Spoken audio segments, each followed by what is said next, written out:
పాల్గొంటున్నారు. ముందుగా భానుప్రకాష్ రెడ్డి గారు నమస్కారం. నమస్కారం అన్న. ముందుగా నాకు కొంచెం ఆనందం కలిగింది ఇవాళ. ఇంత ఇదిగా బీజేపీ నాయకులు ఇంత ఇదిగా మాట్లాడిన సందర్భం, వాళ్ళ అంతు చూస్తాం సంగతి చూస్తామని టార్గెట్ చేసి హెచ్చరించిన సందర్భం ఇవాళ చాలా గొప్ప విషయం. సంజయ్ గారికి ఇంతకు ముందే తెలుసా, ఇవాళ తెలిసి వార్నింగ్ ఇచ్చారా? వెంకటకృష్ణ, మీకు ప్యానల్ నుండి పెద్దలందరికీ నమస్కారాలు. మీరు మొదట మాట్లాడుతూ బీజేపీ ఏం చేసింది అన్నారు. బీజేపీ పోరాట ఫలిత కారణంగానే ఇప్పుడు మీరు చెప్పినటువంటి 81 మంది ధర్మకర్త మండలి సభ్యులు కానీ, నేర చరిత్రలు ఉన్నటువంటి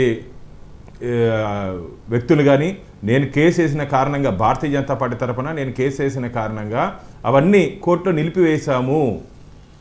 మీరు భారతీయ జనతా పార్టీ ఏం చేయదంటే 5 సంవత్సరాలు టీటీడీలో ఏం జరిగినా సరే మొదటి గొంతు భారతీయ జనతా పార్టీదే. మొదటి గొంతు టీటీడీలో జరుగుతున్న అవినీతి అక్రమాల మీద మొదటగా ప్రశ్నించేది కానీ అడ్డగించేది కానీ మేమే.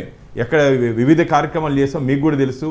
కాబట్టి బీజేపీ అన్ని విధాల ఈ ధార్మిక క్షేత్రంలో జరిగినటువంటి అన్యాయాల మీద మేము పోరాటం చేయడం జరిగింది.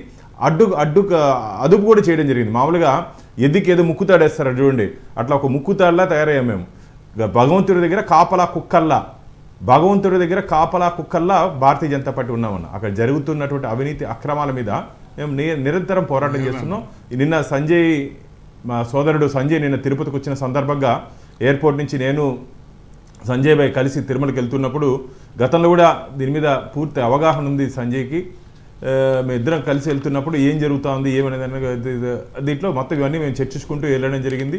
ఈరోజు ఉదయం దర్శనం అయిన తర్వాత బయట వచ్చిన తర్వాత నేను కూడా ఉన్నాను సంజయ్ భాయ్తో పాటు. మాట్లాడుతూ వాస్తవాలు చెప్పారు వారు. తిరుమలలో ఈ 5 సంవత్సరాల్లో మొత్తం కొల్లగొట్టేశారు. సాక్షాత్తు వెంకటేశ్వర స్వామి సంచరించినటువంటి శేషాచల అడవులు, అతి అరుదైనటువంటి ఎర్రచందనం.